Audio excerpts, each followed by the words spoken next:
శుభోదయం. Global బెతేనియా Calvary ministry తరపున ఈ ఉదయకాల సమయంలో మరొక్కసారి మీ అందరితో కూడా కలుసుకొని దేవుని యొక్క పరిశుద్ధమైన మాటలు ధ్యానించుటకును దేవుడు నాకు ఇచ్చిన మధురమైన అవకాశమును బట్టి దేవునికి ప్రత్యేకమైన వందనాలు తెలియచేస్తూ ఉన్నాను. దయచేసి మన యొక్క ఆత్మీయ జీవిత యాత్రను బట్టి మాట్లాడుచున్నాను. ఈ మాటలు వింటున్నటువంటి వారందరూ కూడా మీ బాధ్యతగా మీ స్నేహితులకు, మీ కుటుంబీకులకు ఈ మాటలను షేర్ చేస్తూ సబ్స్క్రైబ్ చేయండి. అనేక మందికి ఈ మాటలు పంపించి దేవుని యొక్క పరిచర్యలో పాలభాగస్తులుగా ఉండమని ప్రభు పేరిట మనవి చేస్తూ ఉన్నాను.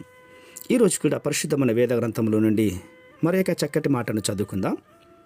నిర్గమకాండము 19వ అధ్యాయము 3వ వచనం నేను చదువుతున్నాను. దయచేసి గమనించమని ప్రభు పేరిట మనవి చేస్తూ ఉన్నాను. నిర్గమకాండము 19వ అధ్యాయము 3వ వచనము.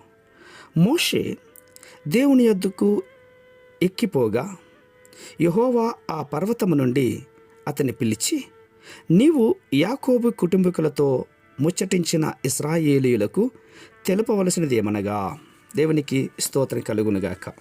అవును, యెహోవా ఆ పర్వతం మీద నుండి మోషే గారిని పిలిచాడు. ఆ పర్వత శిఖరం మీద నుండి మోషేకు దేవుని యొక్క స్వరం వినిపించింది. అది సీనాయి పర్వతం యొక్క మజిలి వద్ద విశ్వాసికి దొరికే మరొక అపురూపమైనటువంటి ఆశీర్వాదం. అవును, ప్రతి విశ్వాసిని రెఫీదీము నుండి బయలుదేరిన తర్వాత సీనాయి పర్వతం మీదకి రమ్మని పిలువటంలో కృపగల దేవుని యొక్క ఉద్దేశం కూడా ఇదే.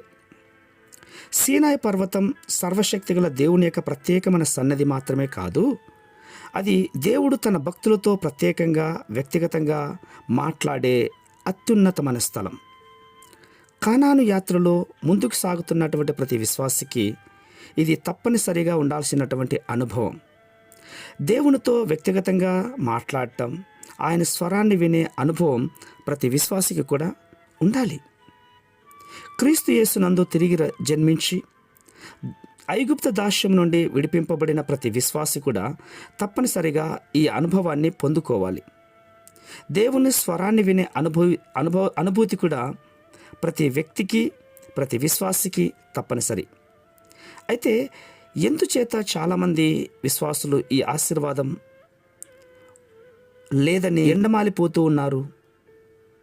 చాలామంది అంటున్నారు, ప్రభు నాతో మాట్లాడు అని. కోట్లాది ప్రజలు ప్రార్థన చేస్తున్నారు, ప్రశ్నిస్తున్నారు, రోధిస్తున్నారు, కానీ జవాబు దొరకటం లేదు. దీనికి పరిశుద్ధమైన గ్రంథం చాలా సూటిగా మాట్లాడుతుంది. సీనాయి పర్వత అనుభవాలు రఫీదీమును దాటి వచ్చిన ప్రతి వారికి మాత్రమే కాదు, రఫీదీమును దాటి రాకుండా చితకబడినటువంటి వారి కోసం కాదు, రఫీదీములో పరిశుద్ధమైనటువంటి బాప్తిసం పొందిన వారికి మాత్రమే సీనాయి దేవుని యొక్క స్వరం వినబడుతుంది. ఈరోజు రఫీదీం అంటే ఇష్టపడలేనటువంటి అవిధేయులుగా విశ్వాసులు అనేక మంది ఉన్నారు. దేవుని స్వరాన్ని వినాలని తాపత్రయపడుతున్నారు, కానీ వారి ప్రయత్నం ఫలించటం లేదు, సాధ్యం కాదని పరిశుద్ధాత్ముడు తెలియజేస్తున్నాడు. కాబట్టి రఫీదీం యొక్క అనుభవం చాలా అవసరం. పరిశుద్ధమైన మా ప్రియ పరలోకపు తండ్రి, ఈ మాటలు వింటున్న వారందరికీ కూడా తండ్రి, సీనాయి పర్వతం మీద మోషే గారిని ఎలాగైతే పిలిచారో అలాంటి అనుభవాన్ని ఈ మాటలు వింటున్న ప్రతి వారిని పిలువండి.